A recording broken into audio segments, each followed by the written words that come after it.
আসসালামু আলাইকুম। দেখেন ভাই, এসেছি লেদের দোকানে। দেখেন এই যে ভাইয়েরাও কাজ করানোর জন্য এসেছে, কিন্তু এরা দেখতেছে যে মিস্ত্রির অনেক ভিড়, চাপ, কাজে ব্যস্ত না, এরা তারাই নিজেরাই খুলতেছে। তারা চেষ্টা করতেছে যে নিজেরাই পারি কিনা, কিন্তু আসলে মিস্ত্রির কাম মিস্ত্রি করতে পারে।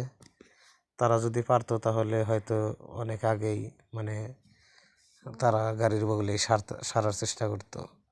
তো আইছে যেহেতু এনে অর্থপাতি আছে, যে গ্যারেজের মালিক আইছে, এটাই গ্যারেজের মালিক, আর এটা হলো মিস্ত্রি। তারা দুই চাচা বেচতে। তো এখানে তারা লেদের কাজ অনেক দক্ষতার সাথে করে, ভালো হয় কাজ, অনেকেই আসে। তোরাবগঞ্জ বাজারে কুদ্দুস মিয়ার দোকান, লেদের দোকান। এটাই যে তোরাবগঞ্জ বাজার। আবার ওই যে সাজারের কাজ করতেছে, ওখানেও ক্যামেরায় ঢুকা ধরছি।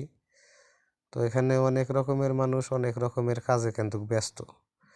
এখানে এই যে এই লোকটা এসেছে এলো হয়তো বাজার ঘাট করবার নিয়ে, তাও কিন্তু কোনো না কোনো দরকার।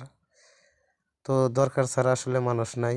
এই যে বড় ভাই, এই মিস্ত্রি, অনেক দক্ষতার সাথে কাজ করে। তো তার কাজের কোয়ালিটিও অনেক ভালো হয়। মানুষ অনেকটাই জনপ্রিয় হয়ে গেছে। তো মূল কথা হচ্ছে, আমি এসেছিলাম এই যে লেদের কাজ করানোর জন্য। আমার অর্ডার সমস্যা হয়েছে, এটা কাজ করার লাগতেছে।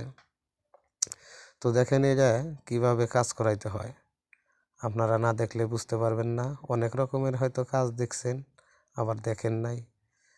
কত রকমের যে মানুষ কাজ করে এটা কেউ বলতেই পারবেন না। তো আমি এই ভিডিওতে জানার চেষ্টা করব, আপনারা একটু বলবেন বুদ্ধি খাটাইয়া যে কয় রকমের কাজ আপনার জানা আছে, বলবেন দয়া করে।